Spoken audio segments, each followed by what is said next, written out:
ಇದು 10ನೇ ಕ್ಲಾಸ್ನ ಪಾಲಿನಾಮಿಯಲ್ ಪಾಠದ ಎಕ್ಸಸೈಸ್ 2.2. ಇಲ್ಲಿ ಒಂದು ಕ್ವಾಡ್ರಾಟಿಕ್, 2ನೇ ಪ್ರಶ್ನೆದು 4ನೇ ಪ್ರಾಬ್ಲಮ್ 1,1.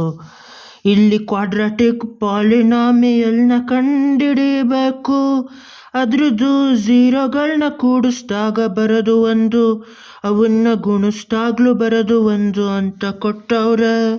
ಇವಾಗ ಯಾವ ಥರ ಕಂಡಿಡಿಯೋದು ಅಂದರೆ ಅದ್ರದ್ದು ಸ್ಟ್ಯಾಂಡರ್ಡ್ ಫಾರ್ಮಲ್ಲಿ ಬರೀಬೇಕು. ಪಿ ಆಫ್ ಎಕ್ಸ್ ಅಂದರೆ ax² + bx + c. ಇವಾಗ ಇದ್ರದ್ದು ಝೀರೋಗಳು ಆಲ್ಫಾ ಬೀಟಾ ಆದರೆ ಅದನ್ನ ಕೂಡ್ದಾಗ ಬರೋದು 1, ಅವನ್ನ ಗುಣಿಸ್ದಾಗ ಬರೋದು 1.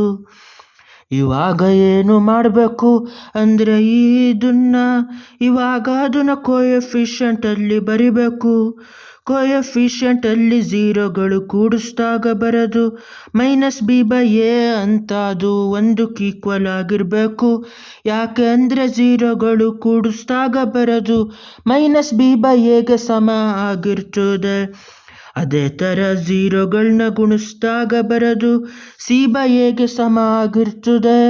ಅಲ್ಲಿ ಆಲ್ಫಾ ಬೀಟಾಕ್ಕೆ ಸಮ ಆಗಿರೋ 1ನ್ನ ಇಲ್ಲಿ ಬರಿಬೇಕು. 2 ಕಡೆನೂ a ಇಂದ ಗುಣಿಸ್ಬೇಕು. 2 ಕಡೆನೂ ಗುಣಿಸಿದಾಗ a1 ಅಂತ ಮಾಡಿ -b = a ಅಂತ ಬರಿಬೇಕು. ಟೈಮ್ಸ್ ಆಫ್ -1 ಅಂತ ಗುಣಿಸ್ಬೇಕು 2 ಕಡೆನೂ. ಇವಾಗ minus times of minus plus ಆಗಿ b ಉಳಿತದೆ.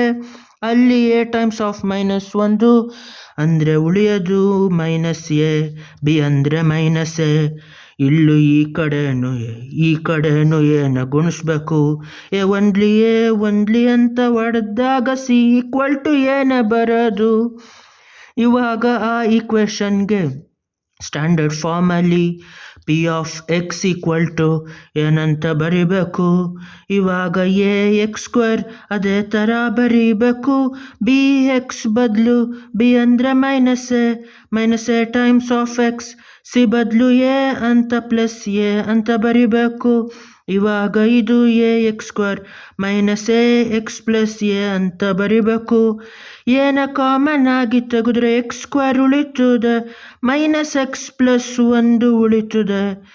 ಬದಲು ಅದನ್ನು ಸ್ಟ್ಯಾಂಡರ್ಡ್ ಫಾರ್ಮಲ್ಲಿ k times of x² - x + 1 ಅಂತ ಬರಿಬೋದು. ಈ ಥರ ಬರಿಬೋದು. k 1 ಆದರೆ ಆ ಈಕ್ವೇಷನ್ x² - x + 1 ಅಂತ ಆಯ್ತದೆ.